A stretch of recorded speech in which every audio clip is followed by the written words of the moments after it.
ఓం మహాగణాధిపతయే నమః. ఓం గురుభ్యో నమః. ఓం శ్రీమాత్రే నమః. పరమేశ్వర స్వరూపమైనటువంటి జ్యోతిష, వాస్తు మరియు ఇతర అనేకమైనటువంటి శాస్త్రములను మనకు అందించినటువంటి మహర్షులకి నమస్కారం. హయగ్రీవ హయగ్రీవ హయగ్రీవేతి యో వదేత్ తస్య నిస్సరతే వాణి జహ్నుకన్యా ప్రవాహవత్. అరుణాం కరుణా తరంగితాక్షీం ధృత పాశాంకుశ పుష్పబాణ చాపాం అనిమాదిభిరావృతాం మయూకైః అహమిత్యేవ విభావయే భవానీ. శ్రీమాత్రే నమః. ప్రేక్షకులకి ఆ లలితాంబిక అమ్మవారి యొక్క అనుగ్రహం పరిపూర్ణంగా కలగాలని మనస్ఫూర్తిగా కోరుకుంటూ మనం ఈరోజు చెప్పుకోబోయేటువంటి అంశము ఏమిటి అంటే, చాలా మంది నన్ను అడుగుతున్న విషయం ఏంటంటే, ఒక 7వ తేదీ జరిగినటువంటి సంఘటన ఏదైతే రంగరాజన్ గారి మీద చిలుకూరు బాలాజీ టెంపుల్లో ఉండేటువంటి ప్రధాన అర్చకుడు ఎవరైతే ఉన్నారో ఆయన మీద జరిగిన దాడి విషయంలో మనం గతంలో ఒక 15-20 రోజులు, ఒక నెల రోజుల ముందే ప్రెడిక్ట్ చేయడం జరిగింది. అమ్మవారి అనుగ్రహం వల్ల మనకు గొప్పతనం ఏం లేదు, మహర్షులు మనకి ఇచ్చినటువంటి ముండైన ఆస్ట్రాలజీలో ఉండేటువంటి కొన్ని తీసుకొని.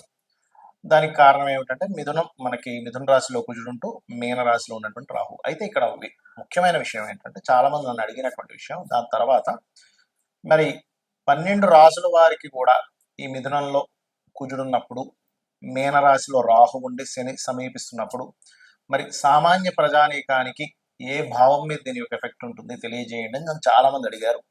అడిగినందుకు ఈ వీడియో చేస్తున్నాను. ఒక్కొక్క లగ్నానికి అసలు ఏ ఎఫెక్ట్ పడబోతుంది, ఏ విషయాల్లో జాగ్రత్తగా ఉంటే మనకు ఆ ఎఫెక్ట్ పడకుండా ఉంటుంది, ఎటువంటి పరిహారాలు చేసుకుంటే బాగుంటుంది అనేటువంటి విషయాలు ఇప్పుడు నేను మీకు చెప్పబోతున్నాను. అయితే ఈ విషయాలు చెప్తుంది నేనైనప్పటికీ కూడా, కానీ చెప్పేస్తుంది సాక్షాత్ లలిత అమ్మవారిగా భావిస్తూ ఒక్కొక్క లగ్నం గురించి మనం తెలుసుకుందాం. మకర లగ్నము, మకర రాశి. మకరం వారి కనుక చూసుకున్నట్లయితే మీకు 6లో కుజుడు, ఎప్పుడైనా 6వ స్థానంలో పాపగ్రహాలు చాలా మంచిది. అంటే పోటీ తత్వం మీద, ఒక ఘర్షణ సంబంధించిన వాటి మీద గెలుపునిస్తుంది. అలాగే 3వ స్థానంలో ఉండేటువంటి రాహు కూడా మంచివాడు. అంటే మకర లగ్నం వారికి 3, 6లో ఉండేటువంటి గ్రహాలు పాపగ్రహాలే ఉండడం అనేటువంటిది మంచిదే.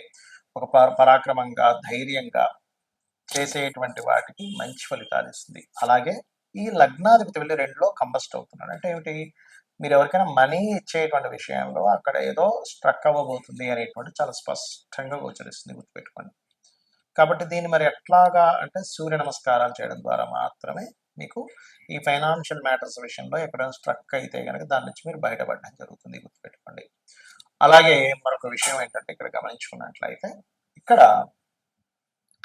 ఈ కారకుడు ఎవరైతే ఉన్నారో, ఈ ధనాధిపతి కానివ్వండి, లేనట్లయితే ఈ 3లో ఉండేటువంటి రాహు కానివ్వండి, 6లో ఉండేటువంటి కుజుడు కానివ్వండి, భాగ్యస్థానంలో ఉండేటువంటి కేతువు కానివ్వండి, ఈ కాంబినేషన్స్ అన్ని ఏంటంటే ఆధ్యాత్మికం వైపు అద్భుతంగా తీసుకెళ్తున్నాయి. కానీ ఈ శని క్లోజ్ కంజంక్షన్లో రవితో ఉన్నప్పుడు మాత్రం బిజినెస్ రిలేటెడ్ సంబంధించినటువంటి అంశాలలో ఎక్కడైనా స్ట్రక్ అవుతున్నామా అనేటువంటి విషయాన్ని కాస్త చూసుకోండి.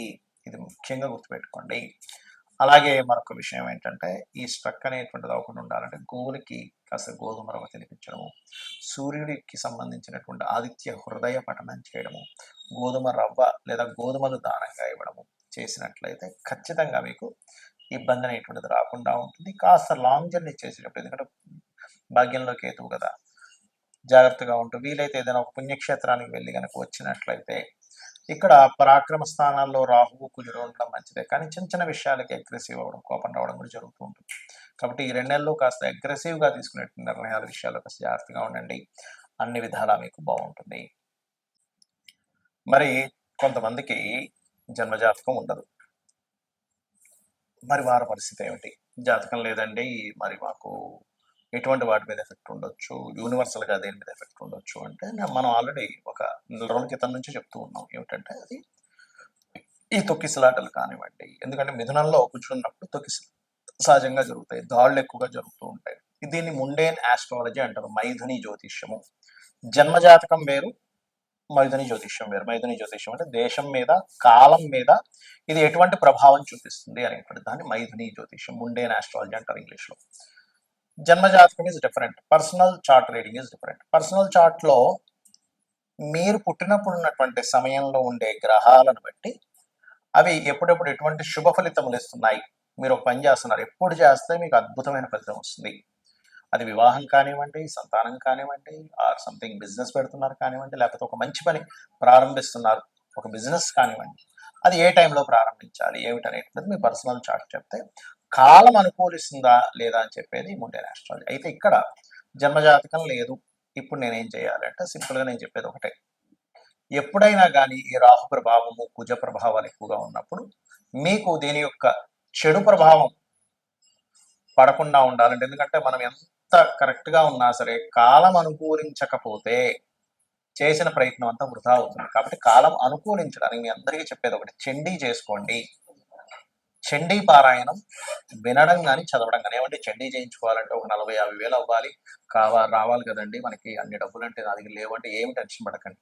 చక్కగా కూర్చొని చండీ వింటూ అమ్మవారి హోమం చేస్తున్నట్టుగా మానసికంగా చేయండి. మీరు దగ్గర డబ్బులు లేకపోతే ఎక్కడా కూడా ఏ దేవుడు కానీ ఏ శాస్త్రంలో కానీ నీకు డబ్బు లేకపోయినా నువ్వు అప్పు చేసి చేయాల్సిందే అనేటువంటిది ఎక్కడా లేదు.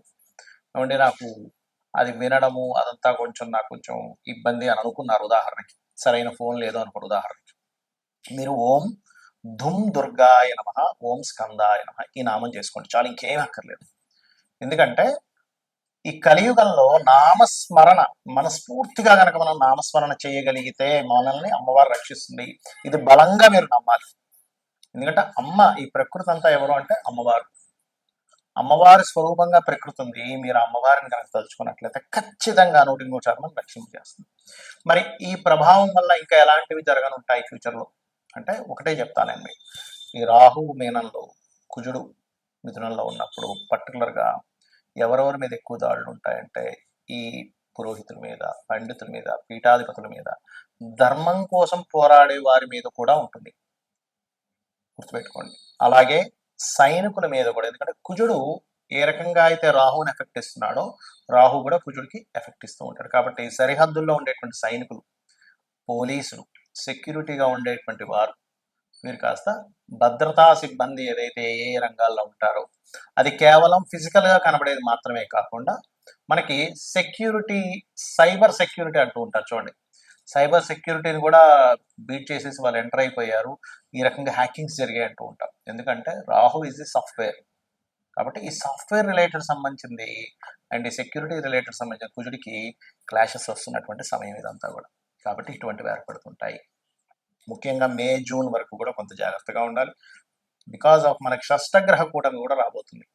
ఆ షష్టగ్రహ కూటము 15 రోజులు ఉంటే దాని తర్వాత 2 గ్రహాలు శని, రాహులు ఇంకో 2 నెలలు అక్కడ ఉంటాయి. కాబట్టి ఏప్రిల్, మే ఈ 2 months కూడా కాస్త జాగ్రత్తగా ఉండాలి. అది ఒకటే కాకుండా శని మీన రాశిలో సంచరిస్తున్నటువంటి 2.5 సంవత్సరాలు, నేను మీకు గతంలో ఒక 3 ఏళ్ల క్రితం కూడా చెప్పాను, శని మేషం వైపు తన ప్రయాణం జరుగుతుంది. మకరంలో ఉండగానే చెప్పాను, కుంభము, దాని తర్వాత మీనము, దాని తర్వాత మేషంలోకి వెళ్తూ ఉన్నాడు. శని కర్మకారకుడు. ఇది మనకి ఒక విషయాన్ని నేర్పిస్తుంది. మన విదేశాల్లో ఉద్యోగాలు, విదేశాల్లో ఉండేవారు పాపం కొన్ని లక్షలు కోట్లు ఖర్చు పెట్టి అక్కడ ఉండి మళ్ళీ వెనక్కి రావడం ఎన్ని బాధలు పడుతున్నారు. కాబట్టి ఒకటే చెప్తానండి, గుర్తుపెట్టుకోండి. సొంతంగా మనం ఏం చేసుకోగలం, ఒక దాని మీద ఆధారపడకుండా సైడ్గా మనం ఏం చేయగలము, ఓన్గా మనం ఏదైనా ఒక వృత్తిని నేర్చుకోవడం, ఏదైనా ఒక నేర్చుకుంటూ మనకు దాని ద్వారా ఎవరి మీద ఆధారపడకుండా కేవలం ఒక చిన్న చిన్న బిజినెస్లో మనకి దేనికి పనికి వస్తుంది ఏంటి, అది ఏ గ్రహం ఇస్తుంది. సన్ అయితే ఆరోగ్యం, చంద్రుడైతే ట్రాన్స్పోర్టింగ్ అండ్ ఫుడ్, కుజుడైతే ఏదైనా సెక్యూరిటీ రిలేటెడ్, బుధుడైతే ఏదైనా technical related or anything planning related, గురువు అయితే ఎవరికైనా నేర్పడం, శుక్రుడైతే ఏదైనా కళా సంబంధంగా, శని అయితే ఏదైనా వర్కింగ్ మనకి సప్లై చేస్తూ ఉంటారు లేబర్స్ని, అలా జాబ్ కన్సల్టెన్సీస్, రాహు అయితే ఎనీ సాఫ్ట్వేర్, కేతు అయితే ఎనీ స్పిరిచువల్ రిలేటెడ్, గురు కేతువులు అయితే ఎనీ స్పిరిచువల్ రిలేటెడ్. సో ఇట్లా మీకు ధనాధిపతి ఎవరిస్తున్నారు చూసుకొని చక్కగా మీ యొక్క జీవితాన్ని మీ చేతుల్లో ఉండేలా చూసుకోండి. ఎవరి చేతుల్లోనూ పెట్టుకొని అది పోతుందేమో అని బాధపడుతూ అవసరం లేదు. కాబట్టి మీరు జాబ్ చేస్తూ దీన్ని డెవలప్ చేసుకోండి. శని మేషంలోకి వెళ్తాడు నెక్స్ట్ ఇంకో 2.5 సంవత్సరాల తర్వాత. So be careful. అమ్మవారి అనుగ్రహం మీ అందరికీ పరిపూర్ణంగా ఉండాలని మనస్ఫూర్తిగా మరోసారి కోరుకుంటూ శ్రీమాత్రే నమః.